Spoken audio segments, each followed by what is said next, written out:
and welcome to Destination Draft Day, your one-stop shop for all things college football, NFL, and most importantly, NFL Draft. We got a long road to the NFL Draft, but episode by episode, Nick Durst, Michael Rochman will get you there. First and foremost, though, Nick, how are you doing? Doing well. It's Friday, so that's a good thing, and I'm just still rebounding here from my Giants blowing it on Monday Night Football. They really should have blown out the Chiefs. Really, they were the better team. They played great defensively. Penny gets this taunting penalty for going, first down. Yet, if a team makes interception, all 11 guys can run to the end zone and pose for a picture, and that's not taunting. So perhaps that rule needs to be looked at a little better there. They should have won, but listen, their season is over at this point. Horrible loss, and the Chiefs are going to stay alive here. And, this weekend we have some interesting matchups. Obviously, there's always things with the playoffs in play, but, I think what you are very interested in is a very big game this weekend, which is going to have major draft implications about who gets the second pick. That's going to be Tyrod Taylor is back with his Texans taking on the Dolphins. Loser of this game most likely gets the second pick in the draft this season. Yeah, definitely a tough situation there. The interesting part of it, though, is that, Dolphins don't even have their own pick. So I believe that one goes to the Philadelphia Eagles in that situation. And they're in an interesting spot because Jalen Hurts, you could argue, has made a formidable case to not get a QB drafted over him, at least not a QB in this class. And so that really leaves the opportunity open for the Eagles to kind of replenish the cornerback core, maybe look at the edge rushers in this class, offensive line talent. But ultimately, the top of this draft class is still very unsettled. And as the season goes along, we're going to have to kind of decipher who are the elites of this class and who's really going to establish themselves as a top talent. Obviously, Kayvon Thibodeau is more than likely going to be one of the top 3 picks in this draft.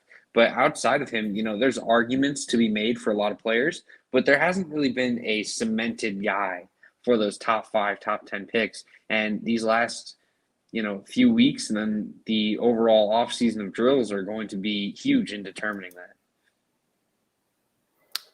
Yeah, we're going to have to see how everything plays out.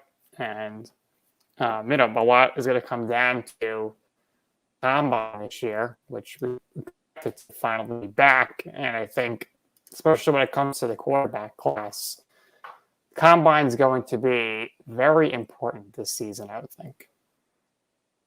Yeah, really just one of the more unsettled quarterback classes. We talked about last episode, really a lot of variance probably on these quarterback grades.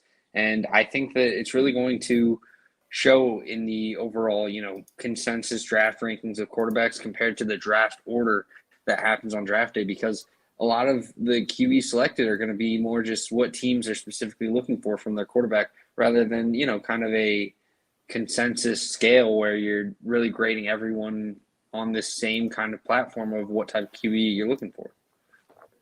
Yeah, it's going to be quite interesting. No doubt about it. And, we'll see what happens with the college football playoff. There's really not going to be any team in this playoff that I think is going to have a quarterback drafted first. The reason I say that is because I don't think Cincinnati is going to get in the playoff. The rankings came out, and there was some surprises, Michael, that's for sure. Yeah, I think really you and me talked about it, and we kind of expected that Georgia, Alabama 1-2. But seeing Oregon and Michigan State in those 4-3 respective spots was actually very surprising for me. Obviously, on the show I talked about, I kind of expected it to be a Georgia, Alabama, Ohio State, Oklahoma type deal. Ohio State sitting at number 5. Oklahoma sitting at number 8 actually really shocked me. I thought they were going to still be in it, in the top 25 just because, they're an undefeated team. But the committee really sent a message to Oklahoma and said, look, if you're not going to win pretty, if you're not going to really handle these teams that you're much better than, then we're not going to reward you. And obviously with Caleb Williams at quarterback, things have sort of changed for Oklahoma, but they still struggled. I mean, they had their issues against Kansas, a team that's really not been good at all this year. And, the committee is really judging it based on eye tests. They're saying, look, you're Oklahoma. You've consistently been in the playoff conversation, and you're still in it right now. But if you aren't going to come out and be a dominant team, then we're not going to say you're one of the four that deserve to be here.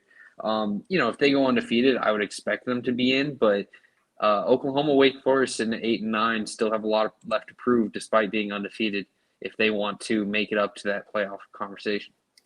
Yeah, I mean, I really want to see what happens if Wake Forest runs the table, because again, they're playing basically the same schedule as Clemson would have. If Clemson was undefeated, we know they would have gotten in. So what's going to happen there? Wake Forest is really coming out of nowhere here, the Demon Deacons. And it'd be very interesting to see where they're placed if they go undefeated. Obviously, a tough road ahead. And, Cincinnati, I think what this shows us, Michael, is that even if they go undefeated, they're not getting in. I think that's going to be the case here, unfortunately for them. And I'm surprised about Oklahoma, but you made some great points. But I think if they go undefeated, they will get in there at the 4th spot. To me, obviously, Oregon has to be above Ohio State no matter what, because they beat Ohio State. So I would have had a major issue if Ohio State was 4 here and Oregon was 5.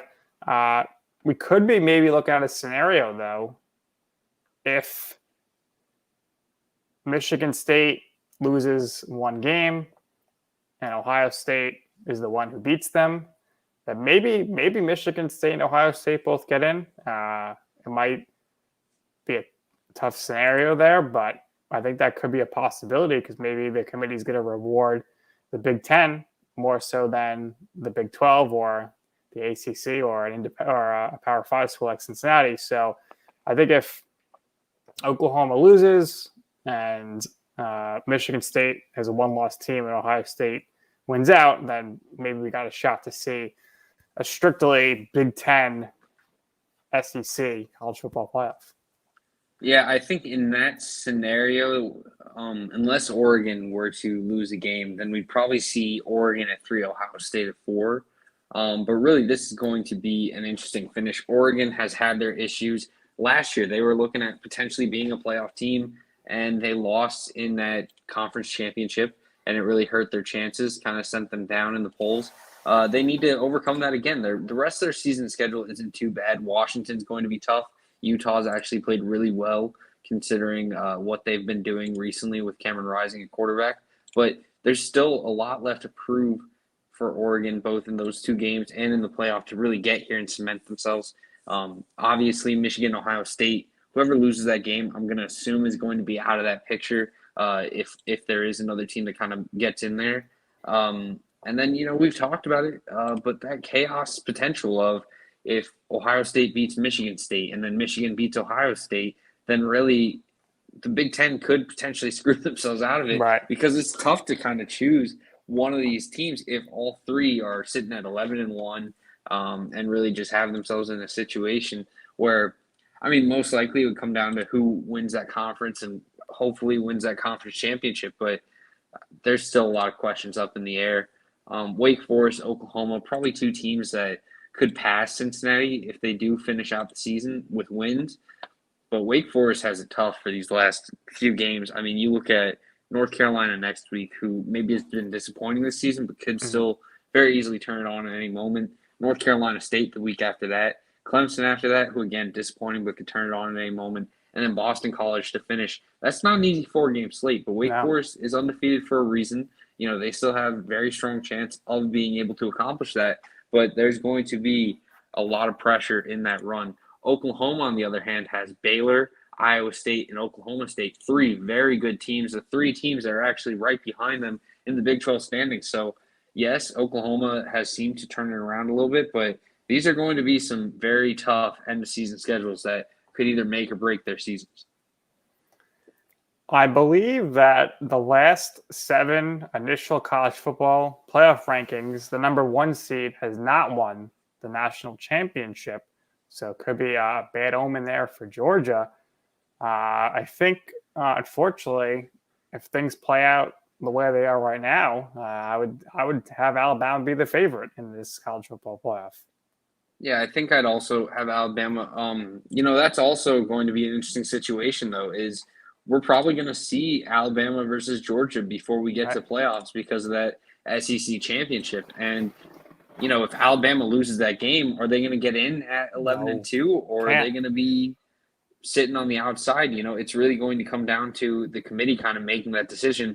And if they win that game, then they become that number one, and Georgia probably falls to 2, 3, 4, depending on what the other teams in this Yeah, I playoff would field drop are. Georgia to 4, so then Alabama and Georgia have to play again, back-to-back games. Yeah, But they that won't do that because they always avoid that. yeah, they always seem to avoid that rematch, but ideally that would be the case, just so we kind of got to see a different championship than one we've already seen. But really, it feels like Georgia and Alabama are a tier in their own, but there's anything that can happen in college football. I mean, Ohio State was down to their third string quarterback in that conference championship, and a lot of people are saying, man, this is not a team that deserves it, based on roster talent, just based on the fact that they're so injured and the fact that they have one loss. And, you could argue that TCU and Baylor were both very worthy teams to get into that playoff field that year. But Ohio State came out and they dominated each and every game. And so, yes, right now it seems like Georgia or Alabama is probably going to win this, but don't count out these other schools because there's definitely potential there for some fireworks. Yeah, the name of the game right now is you have to win out. That's what all these schools are thinking. That's what they're on their mind. And I feel bad for Cincinnati because I think unless we get that scenario where we got that three-way tie for the Big Ten, Oregon loses, Oklahoma and Wake Forest lose a game here, then it's going to be tough for Cincinnati to get in, which really isn't fair. But hopefully that changes when they eventually get to the Big 12. Michael, what games and specifically what players are you keeping an eye on this weekend? Yeah, so the first game that I'm keeping an eye on has got to be Auburn versus Texas A&M in what should be probably the biggest game of the weekend. Looking at players in this game, Isaiah Spiller is going to be huge in terms of just what Texas A&M can do. Zach Calzada has definitely gotten going as a quarterback, but there's still plenty that is needed to be done for Texas A&M to really produce offensively. And, being able to get that out of Isaiah Spiller is absolutely huge in order for them to really kind of overcome this Auburn team that's really gotten hot lately and put together some impressive performances. On the defensive side, a player that I'm really watching is Jacoby Mclean, linebacker for Auburn. He's really kind of put together a phenomenal season, 6 foot, 220 type linebacker, kind of the new style of athletic that can still kind of run around the field and be really tremendous in the run game. 2 sacks, 2 pass deflections, really one of the more impressive linebackers in this game. And I think he's going to be in for a huge performance. And if he can really kind of slow down the run game, play his part in terms of, helping out with Jalen Watermeyer, then there's plenty of potential here for Auburn to really kind of have another huge game, and that could potentially set them over the top in this season. Losses to Georgia, losses to Penn State, but if they kind of win out in this schedule that they have up into that Alabama game, then they could be in a really good spot in terms of ranking and probably be in a New Year's Day Six Bowl. Maybe not accomplish the ideal playoff committee, but I mean, they'd be making an argument for what would be a 2-loss team. You look at the last player to watch, and that is Texas A&M. And for me, I'm looking at Aaron Hansford, linebacker that's kind of gone under the radar. 6'3", 240, though. Really has been kind of a leader for this defense. 2 sacks, 3 pass deflections, 55 total tackles on the season. He's really kind of put together a great performance, kind of put together a very solid name in this Texas A&M defense. One that's really kind of dominated this season in terms of just getting things going. The talent is all the way there. They've had some really good games. They held Alabama to 38, which is actually very impressive compared to a lot of college football. and they've had some really good games outside of that. I mean, Mississippi State got 22 on them, and that's the second highest. Other than that, no one's gotten over 14. So really good season for this Texas A&M defense, and that's the last player to watch in that one. In the next game that I'm keeping an eye on, it's got to be North Carolina versus Wake Forest, and obviously, this is more about Wake Forest, and if they can accomplish getting past North Carolina in this one, then that's absolutely huge. Players I'm watching in this one, look at the quarterbacks, both Sam Hartman and Sam Howell, two QBs that really have been putting together tremendous seasons. We'll start with Hartman first, obviously, kind of the lesser known of the two. 65.2 completion percentage, 22 touchdowns, 3 interceptions, has also ran in 6, so 28 touchdowns on the season, 2,475 yards. Really just being a tremendous quarterback all year for this Demon Deacons offense. He's extremely efficient. Kind of reminds me of a Nick Mullins type QB, where maybe you're not going to be amazed with his overall tools, but he's still a very good QB and can make some plays for you, can really kind of keep things safe for your offense to get going. And I think, in this situation, Hartman is up for, what should be a very big game. So I'm really excited to see that. On the other side of this coin, Sam Howell has been someone that's kind of been a consistent QB talked about in this draft class. Dropped off a little bit from attention, but I still think he's going to be someone that probably ends up in this first round. 6'1", 220 pounds. Really, he's put together a great season. 19 touchdowns, 7 interceptions, 2,192 yards. Ran in 6 as well. So really, putting together a very good season. This is someone that has really kind of faltered in terms of just dominance. And I think that's mostly because the offense is rather simple and it's not as experienced as other years. So there's been some issues. But really, Sam Howell has done his job. North Carolina struggles don't fall on Howell's performance. And I think that's why when the draft comes, we're going to see some respect on Howell's name.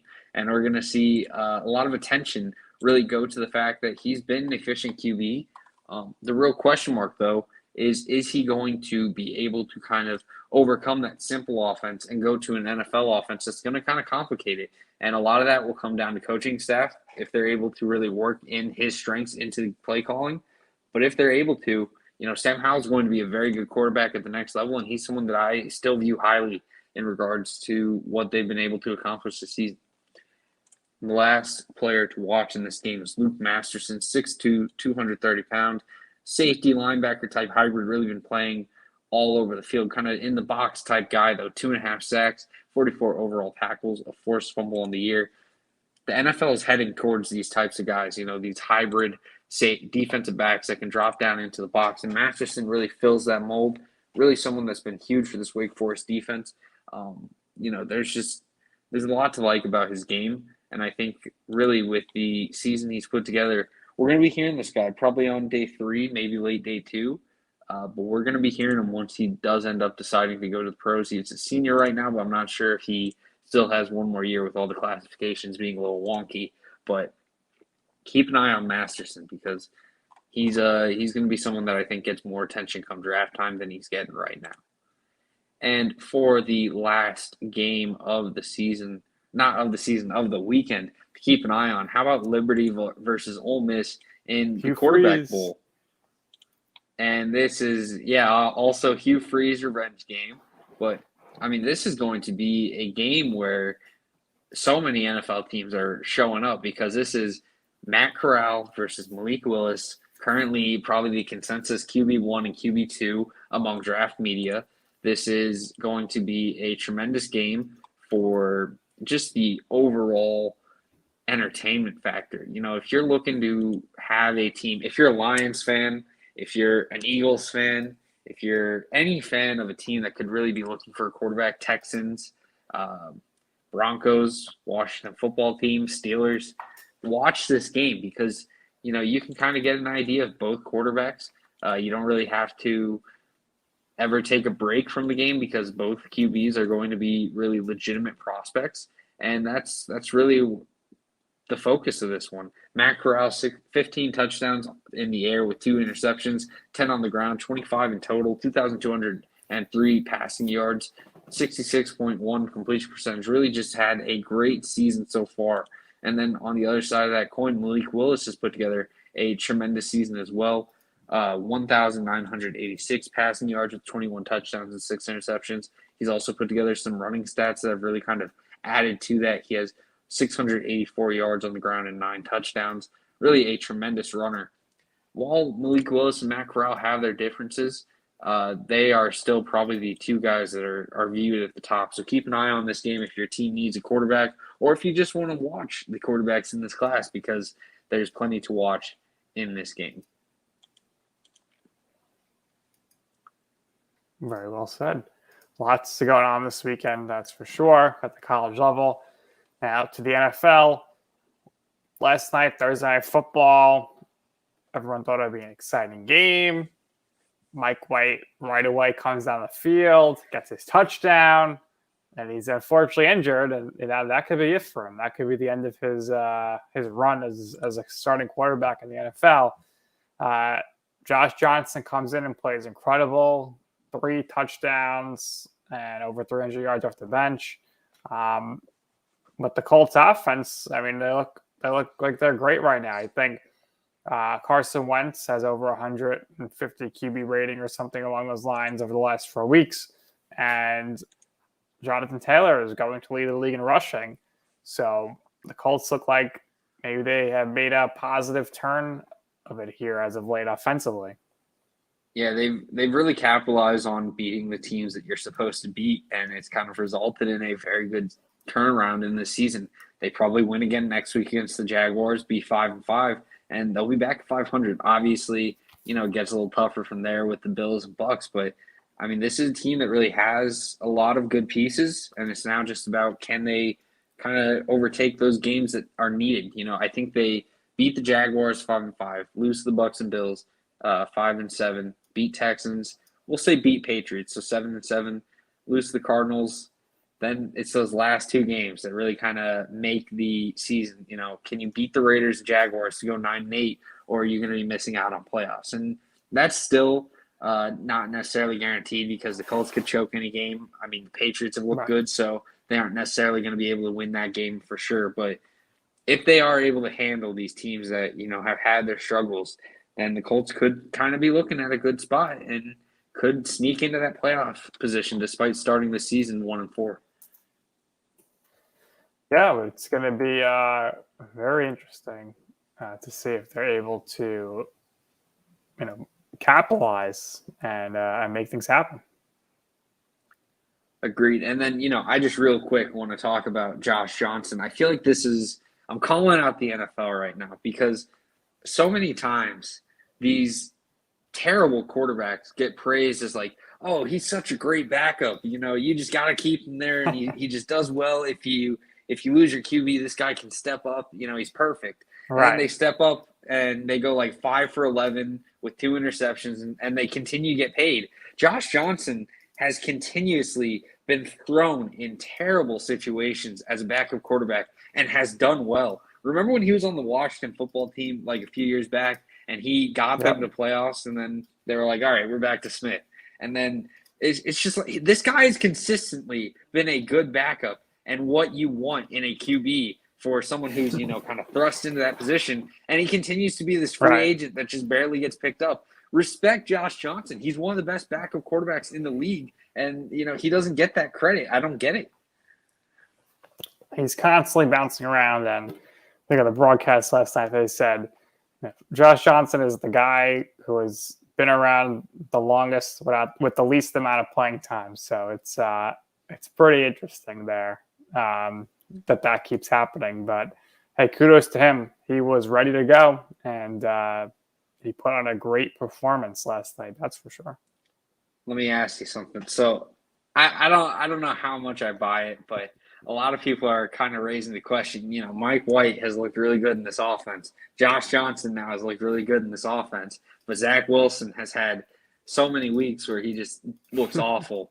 Are you starting to become very concerned about Wilson, or are you just going to chop it up to, he's a young quarterback, and I wouldn't compare the two together just because it's so different?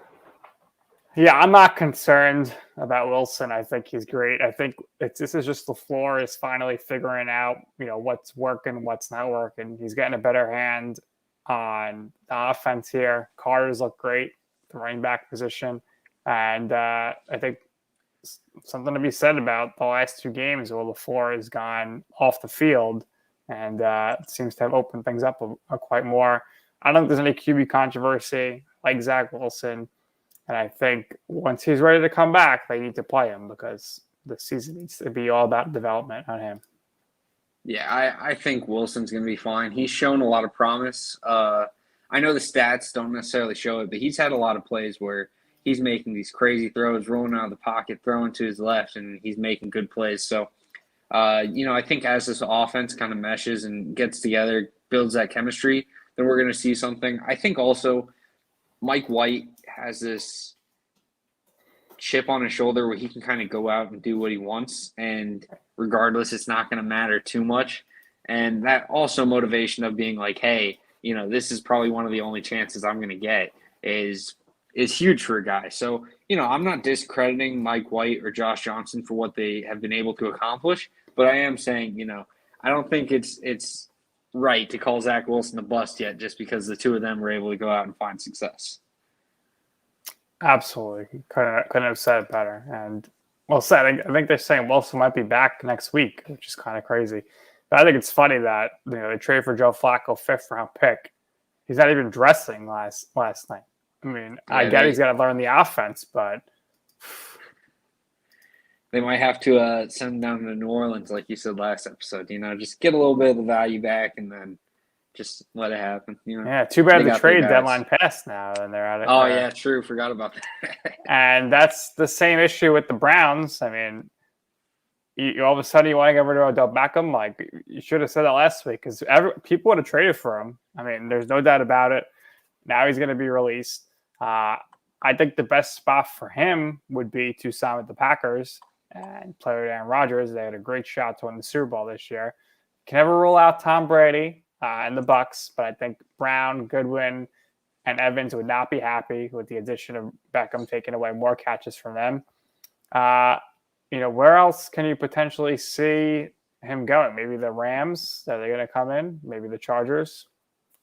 Yeah, I'm not expecting Odell Beckham Jr. to make it through waivers because his contract is beautiful, really. I mean, he has $7 million to be paid this year, and then 2 years after that of $30 million between 2 years, but it's non-guaranteed. So If you're a team and you're saying, look, we want to see what Odell has for $7 million, and you potentially get a wide receiver 1, and then if he works out, you have him for $15 million for 2 more years. That's beautiful. So, if you're a team like Detroit, where you're going to be spending your pick trying to get a quarterback, if you can get that quarterback a potential wide receiver 1 in Odell Beckham Jr., I know that the risk is there, but if you're the Lions, there's nothing to lose. So, Lions, Texans, Jaguars, there's plenty of pieces where I think I'm more interested in the idea of why not than I am of the idea of, this guy's going to definitely be a star. He might be. There's stats that show that, Odell has had these tremendous breakouts or has been completely screwed by Baker being his quarterback. I think Baker's a fine QB, but I mean, there's stats that show like, he's 62 out of 62 receivers of just off-target throws that have been targeted his way. But, if I had to predict, I'm going to say the Jaguars end up with Odell Beckham Jr. They're 4th on the waiver. DJ Chark out. Urban Meyer loves guys that he recruited. I'm pretty sure he recruited Odell Beckham Jr. heavily. So I'm going to say the Jaguars end up with Odell Beckham Jr. Get Trevor Lawrence, another wide receiver weapon, especially with DJ Chark out for the season. You kind of need that guy on the outside. Marvin Jones, OBJ, Laviska Shenault. I think that helps out the offense and can really kind of help the development and coming along of Trevor Lawrence if they're able to kind of get that chemistry going. Interesting. That's a good point there. I would love to see the Giants put a claim in on him because they've been horrible since they got rid of him. So people are saying today, this is proof the Giants won the trade. How did they win the trade? They have Jabril Peppers, who is out for the season and is going to be a free agent, who they're not going to re-sign. And they haven't made the playoffs once, so I don't see how the Giants could have possibly won the trade. I don't know. For some reason, Odell has just rubbed people the wrong way, but he was great with the Giants. There's nothing else to say there. All right, now let's talk about what's going to be going on this weekend with the games. So we'll start with the Raiders. Very unfortunate there with the car accident and whatnot, but Derek Carr handled that very well, and they're coming to MetLife to take on the New York Giants. Giants are playing people close, but can they close a game out? Doesn't seem like that's a possibility here. Looks like Barkley's going to play. Shepard's going to be out. Galladay practiced today, but very limited, so not sure I'm going to get him to play. And again, how active is Barkley going to be in his first game back? We'll see. I think you have to pick the Raiders in this one. I keep waiting for the shoe to fall off, the ball drop at the Raiders, but just doesn't seem like it's going to happen anytime soon. Yeah, it's a tough situation. I think I'm going with the Giants in that one in a little bit of an upset pick just because of everything that's happened for the Raiders. I feel like, they overcame the issues that happened with just some of the losses in the season, the consistent media debacle, the 2-game losing streak, whatever. But then Gruden resigned, and they overcame that. But can they overcome more, or is this going to take the wind out of their sails and kind of kill momentum? And I'm kind of worried that it's going to kill momentum here. And that's probably why I'm going with the Giants. I don't think the Giants beat the Raiders in a vacuum, but I think with all the context going on right now, it's hard for me to think that the Raiders are coming in with a fully focused head right now with everything that's going on. And so for that reason, I think the Giants sneak it out, probably in a close game, but I do think I'm going to take New York in that one. What do you expect from Barkley if he does get to play, Saquon Barkley? I think they're going to have some of the similar issues where it's just kind of the, slow, not necessarily dominant start at the running back spot.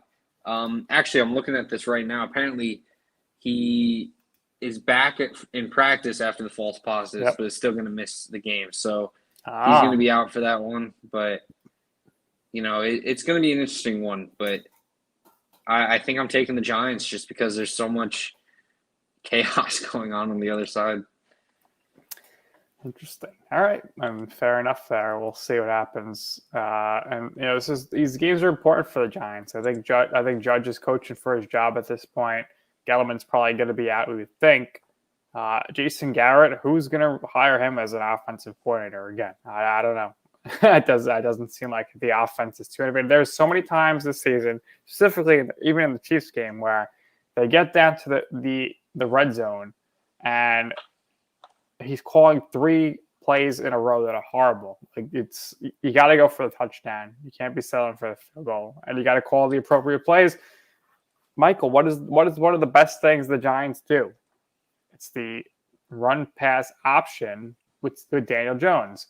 So why, if you're inside the 9-yard line and you're not even trying that? It's just kind of crazy because that's probably the best bet they have a lot of times in the red zone. But we'll see what happens with that. All right, to your Patriots on the Panthers. Patriots, it's Patriots' way to just win, do your job, no days off. And I think McCaffrey's playing, right? He was activated off the injured reserve. But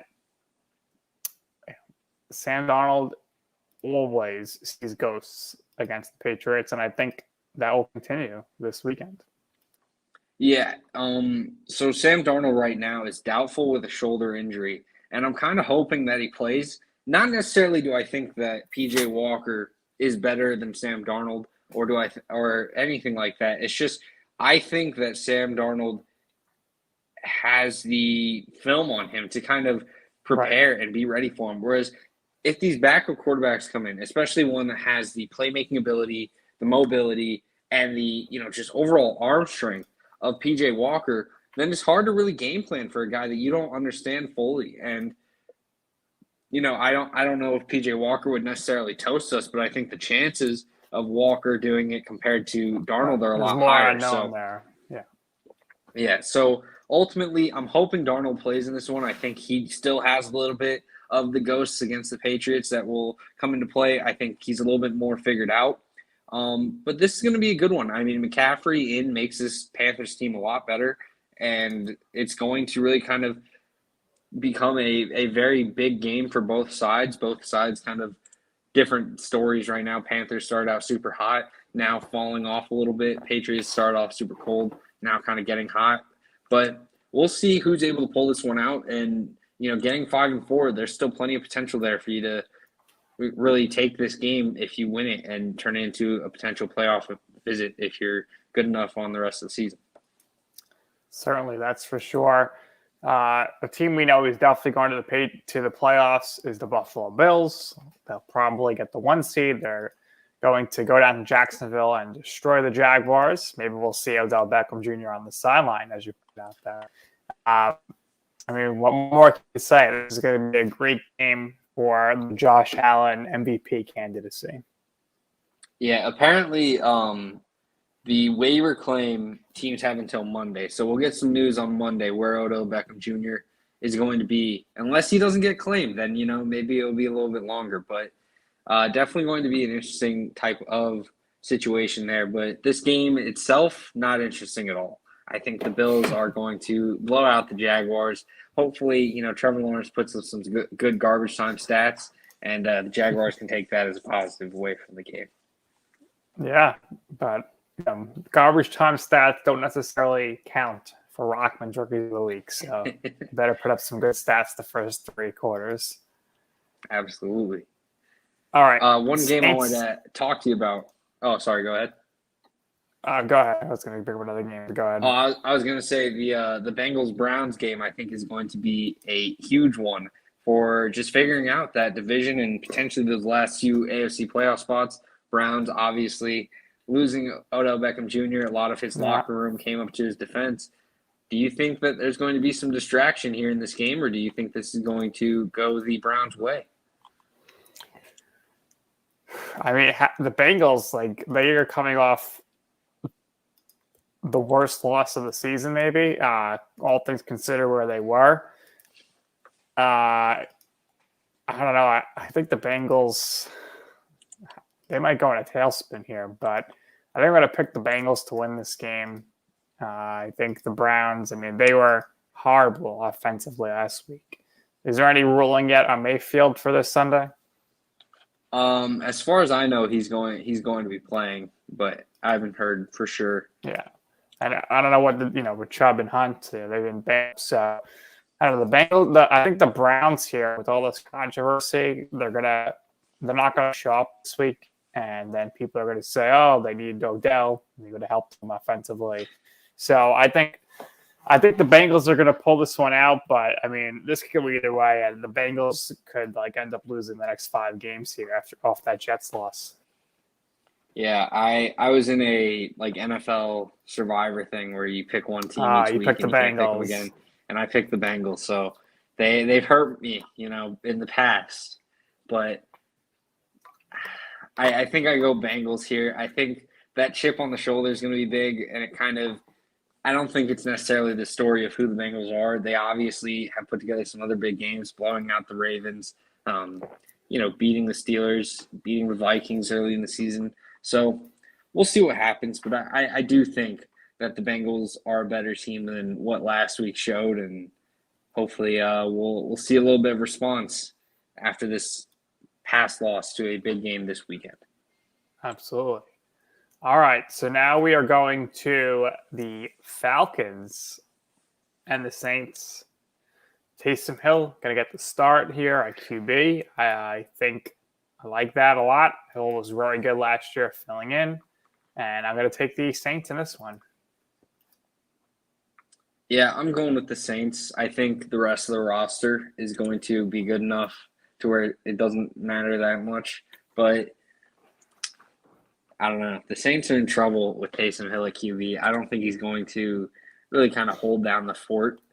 I know they got Trevor Simeon, but I was kind of hoping they would have made a trade for someone in this trade deadline situation just to have a little bit more of a safety net than what they have right now. But Simeon's getting the start. But yeah, both QBs probably going to get some looks, and it's going to be quite interesting to see what the play out is of it because I don't know, not necessarily sold on either of those two at QB. Fair enough. Fair enough. Okay, moving on here. I think the Broncos are going to get rolled over by the Cowboys. Dak will be back here. It'll be interesting to see how the Broncos locker room responds to their leader, Von Miller, being out. Yeah, I think this was a interesting move by the Broncos. I mean, 4-4, you kind of don't see a lot of teams willing to say, look, it's not happening. But also at the same time, I wouldn't be surprised if the Broncos completely dominate the Cowboys this weekend. And the reason I say that is because we've seen it in the past. You know, this was a team that was consistently like beating everyone in their path, the Cowboys. And then they went and found the Broncos and they got absolutely demolished. And I don't know. I think Fangio has this Cowboys team figured out a little bit. And it's just one of those kryptonite situations to where I think the Broncos are going to upset the Cowboys in this one. I think it's going to be a really surprising performance. But I think the past 6 matchups between the Broncos and Cowboys, the Broncos have won. And Dak has yet to really have a good game against Denver yet. And I think that's going to continue. And I think the Broncos are going to really kind of surprise a lot of people with what will be a big performance by Denver. I would like that. I would like to see that. And I mean, I think a lot of people want to see the Cowboys lose here and come back to earth. But we'll see. Right now, they have a shot where they can go on to get the 1 seed. The path is pretty clear for them, especially with no Aaron Rodgers this weekend for the Chiefs. But we'll get to that game momentarily. All right, so Ravens, Vikings. I mean, you and I sit here every week and say the Vikings should win. We think they're going to win, blah, blah, blah. So at this point, I'm not picking them anymore for now. And I'm going to say the Ravens will win this game. Lamar Jackson's going to have a big day. Yeah, I'm taking Ravens as well. I think that last loss is probably the nail in the coffin for Zimmer, unfortunately, because I thought Zimmer was a pretty good player or coach. But I think the Vikings now are going to have to really respond and figure this out. But I don't think it happens this week. And we talked about it. They needed that victory against the Cowboys because they go against Ravens, Chargers, Packers these next 3 games. But it didn't happen. And now, Vikings, well, they aren't necessarily, in risk yet, but they could very easily end up 3-7 after 3 weeks and the whole season just completely down the drain. Yeah, I could certainly see that happen. All right. Moving on now to the next game, the last 1 o'clock game. We kind of touched it earlier, but Texans, Dolphins. I think I'll go with the Texans here. Tyrod Taylor's back, and I think that might make the difference. Yeah, it's tough to pick in this one. I feel like these are 2 teams that, with their starting QBs, are a lot better than the record indicates. I'm gonna go with the Dolphins in this one. I think it's gonna be close. I think both QBs are gonna have a pretty solid game, but yeah, it's tough. I don't know. So, not much analysis. Just I'm taking Dolphins.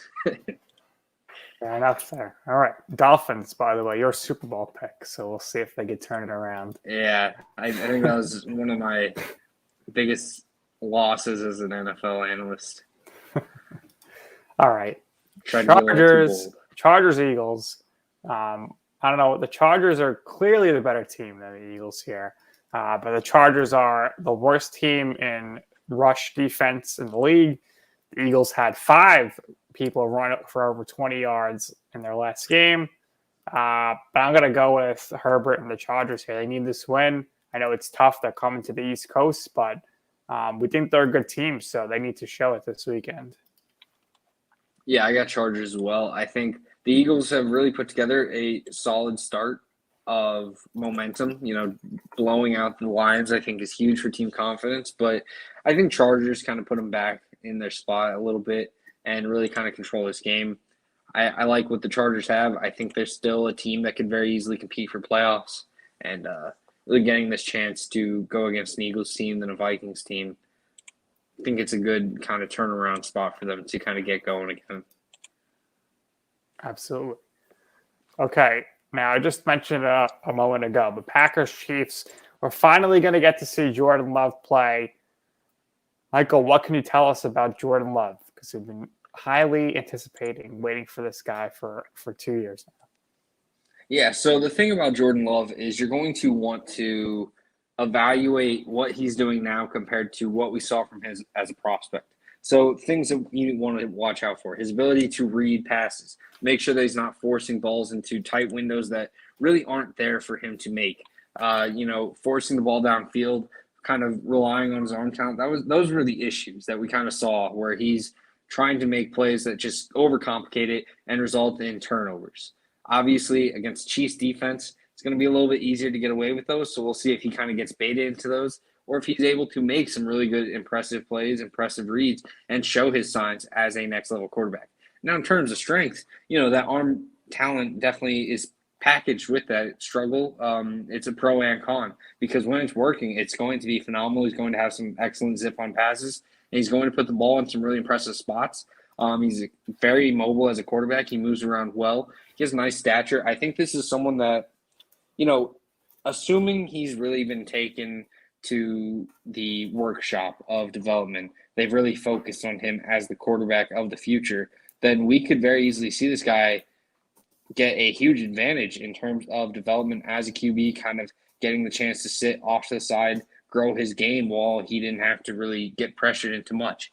But, if they've kind of been focused on the contending team, if they've kind of been focused on keeping Rodgers happy, then we could see some of those issues continue. And I think that would be a bad sign for the future and kind of open up the door of, the Packers, are they really going to stick with Jordan Love as their QB going forward?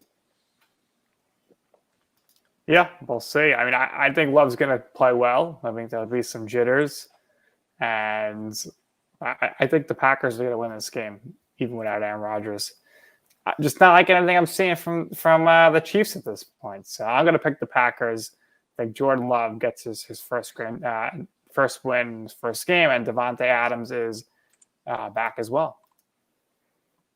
Yeah, I think it would be a terrible loss for the Chiefs, but I'm not necessarily sold that the Chiefs are going to win this one. It'll be interesting. They got a tough end of the season schedule that if they want to get playoffs, they got to really make some strides. But right now, not looking too good for the Chiefs. Yep. But the thing is, if the Raiders continue here, they're going to win. No doubt about it. So we'll see what happens. All right. Next game here is going to be the Cardinals and 49ers. And this one, I think the Cardinals, they're the better team, and they should win. Yeah, I'm going Cardinals as well. I wouldn't be surprised if 49ers just have one of those random, kind of surprising type games. Cardinals, I think, are going to fumble a few more over the course of this, like the rest of the season. But overall, going to be an interesting one. Sounds like Kyler Murray is going to play in this game. So we'll see what the differences in play calling, see if they kind of hold him back in terms of making sure he's not really getting hit, not dropping back too often, or if they kind of just go guns blazing at this 49ers team. Going to be an interesting one, though, for sure. I think if the 49ers can win this one, then they also are kind of that team where you can talk about, hey, maybe they can sneak into this playoff picture if things go well, and they have enough games where maybe they could make it work. We'll see. Yeah, we'll keep monitoring that. All right, Titans Rams Sunday Night Football. This is going to be a good one. No Derrick Henry though, so How do you see this one playing out? I think Rams control it. I think the addition of Von Miller plus just the overall momentum that they have while Titans no longer have their star piece is going to create some chaos. I think the Titans are fine in the long term. I think they'll get things going, but I think in this first game without Henry, there's going to be a little bit of a wake-up call like, hey, the rest of us, we really need to step it up because this is not the same team anymore with our star gone. Yeah, I think so. And of course, we'll see what Von Miller does here and see if he impacts the game at all. He's just going to get in there and rush, so we're going to see plenty of him. But there's definitely some interesting, intriguing matchups this week, and that's for sure. Absolutely, and real quick for a team that's on bye, but huge news: Seattle has kind of opened up the door of Russell Wilson returning next week. He removed the pin from his finger. Could very easily be back for this next game. Game against the Packers, probably a game where Rodgers will also be back. But that opens up a huge opportunity for the Seahawks, who are only at 3-5. If they can, maybe pull one of these next two against Packers and Cardinals, sitting at 4-6, and then they have a little bit of an easy schedule from there: Washington, San Francisco, and Houston. They could be back at 7-6 with the last few games of the season, and Seattle looking at a potential playoff picture run if they really do get going. Yeah, it's pretty incredible that he's able to come back so quickly from that injury. Absolutely. All right, well, that's all we have for you here on Destination Draft Day. We want to thank everyone who was able to tune in. We want to thank LandryFootball.com for the platform to speak on. Nick Durst here, Michael Rochman. We are thrilled to continue our NFL draft, and college football coverage. We'll be back with you on Monday to talk about the playout from the past weekend and potentially some midway talk as well as we get through the halfway point of the season. But for now, have a great weekend, and we will see you later. Peace.